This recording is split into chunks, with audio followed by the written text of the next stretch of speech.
Assalamualaikum warahmatullahi wabarakatuh. Kami dari kelompok 8 ingin mempresentasikan bab 7 tentang dampak serikat pekerja terhadap manajemen. Kelompok kami yang beranggotakan Tang Kevin Setiawan, saya sendiri Nur Aprisa Syam, dan Febrina. Materi selanjutnya akan dijelaskan oleh teman kami yaitu Febrina. Saya akan melanjutkan presentasi dari Nur Aprisa Syam. Kali ini saya akan membawakan pengertian serikat pekerja. Serikat pekerja adalah organisasi para pekerja yang dibentuk oleh mempromosikan atau menyatakan pendapat, melindungi dan memperbaiki melalui kegiatan-kegiatan kolektif, kepentingan-kepentingan sosial, ekonomi dan politik anggotanya. Merupakan wadah bagi karyawan sebagai wahana untuk berpartisipasi dalam perusahaan. Fungsi serikat pekerja. Serikat pekerja bekerja seperti demokrasi, mengadakan pemilihan untuk menunjuk petugas. Petugas serikat ditugasi untuk membuat keputusan yang bermanfaat bagi peserta serikat. Karyawan anggota serikat biasanya membayar iuran kepada serikat yang menaunginya. Sebagai imbalannya, serikat bekerja bertindak sebagai advokat atas nama karyawan. Serikat bekerja ada di banyak negara di seluruh dunia, termasuk negara-negara maju seperti Swedia, Jerman, Perancis, dan Inggris. Banyak serikat besar akan secara aktif melobi legislator baik di tingkat lokal maupun federal untuk mencapai tujuan yang mereka anggap bermanfaat bagi para anggota mereka. Kita masuk ke tipe-tipe serikat kerja. Pertama, ada industrial unions. Serikat pekerja yang dibentuk berdasarkan lokasi pekerjaan yang sama. Serikat ini terdiri dari pekerjaan yang tidak berketerampilan maupun yang berketerampilan dalam suatu perusahaan atau industri tertentu tanpa memperhatikan sifat pekerjaan mereka. Yang kedua ada craft unions.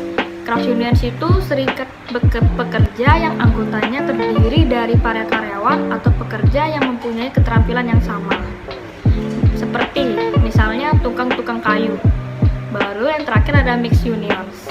Serikat karyawan yang mencakup para pekerja terampil, tidak terampil, dan setengah terampil dari suatu lokal tertentu, tidak memandang dari industri mana. Bentuk serikat karyawan ini mengkombinasikan craft unions dan industrial unions.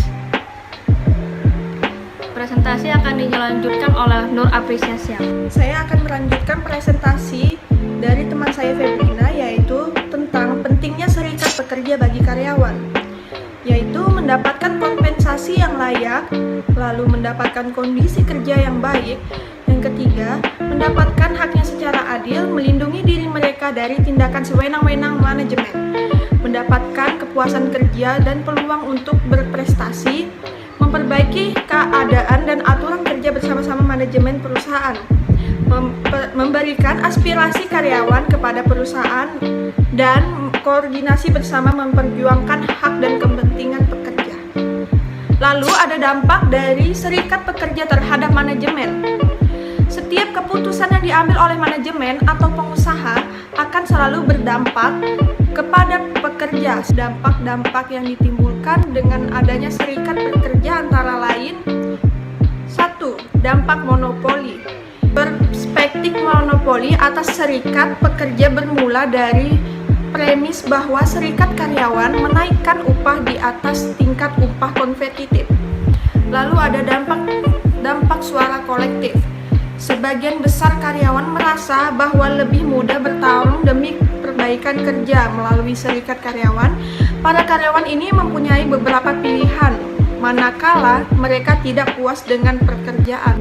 Lalu ada tanggapan proaktif manajemen personalia, yaitu merancang pekerjaan-pekerjaan yang secara pribadi memuaskan para karyawan, lalu mengembangkan rencana yang memaksimumkan berbagai kesempatan individual, lalu memilih karyawan secara kualifikasi, lalu menetapkan standar prestasi kerja yang adil dan objektif, lalu ada melatih karyawan dan manajer untuk mencapai tingkat prestasi yang diharapkan, lalu ada menilai dan menghargai perilaku atas dasar prestasi kerja nyata.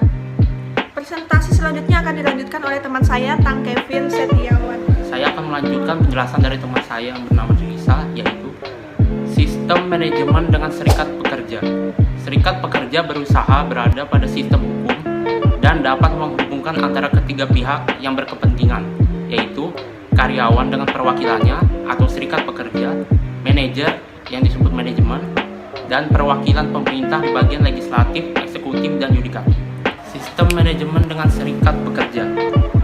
Yang pertama, manajemen di sini hubungannya adalah adanya perlakuan yang sama antar karyawan yang tergabung dalam serikat pekerja. Sedangkan serikat pekerja melakukan kewajibannya akan tugasnya masing-masing.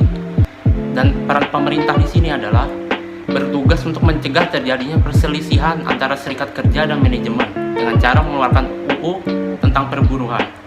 Sebagai contohnya adalah PKB atau Perjanjian Kerja Bersama. Kerjasama serikat pekerja dan manajemen. Sikap kerjasama harus dikembangkan pada kedua belah pihak agar organisasi dapat berjalan dengan lancar dan tercapai pemenuhan kepentingan yang saling menguntungkan. Artinya, harus ada sikap proaktif dari Departemen SDM. Kedua belah pihak juga mesti saling menerima dan mengakui perspektif hak dan kewajibannya sesuai dengan ketentuan peraturan ketenagakerjaan dan norma sosial yang berlaku serta dibakukan di dalam perjanjian kerja bersama ataupun peraturan perusahaan. MSDM dapat meningkatkan kerjasama antara perusahaan dan serikat karyawan melalui konsultasi awal, membahas masalah-masalah sebelum menjadi masalah bersifat formal, perhatian yang sungguh-sungguh terhadap masalah dan kesejahteraan karyawan, bahkan bila manajemen tidak mempunyai kewajiban untuk melakukan hal itu menurut perjanjian kerja. Panitia-panitia kelompok memungkinkan kedua belah pihak yang mencari penyelesaian berbagai masalah yang sering timbul. Program latihan yang secara objektif mengkonsumsikan maksud perundingan serikat karyawan dan manajemen serta mengurangi kesalahan-kesalahan pengertian dan berbagai bentuk bias lainnya. Dan terakhir, pihak ketiga yang dapat memberikan pedoman atau pengarahan dan program yang membuat para pemimpin serikat karyawan dan manajer semakin dekat untuk secara bersama mencapai tujuan. Baik, sekian dari kelompok kami. Kami akan membuka sesi pertanyaan, yaitu kami hanya menerima 3 pertanyaan, tidak kurang, tidak lebih. Sekian dari kelompok kami, kurang lebihnya mohon maaf. Wassalamualaikum warahmatullahi wabarakatuh.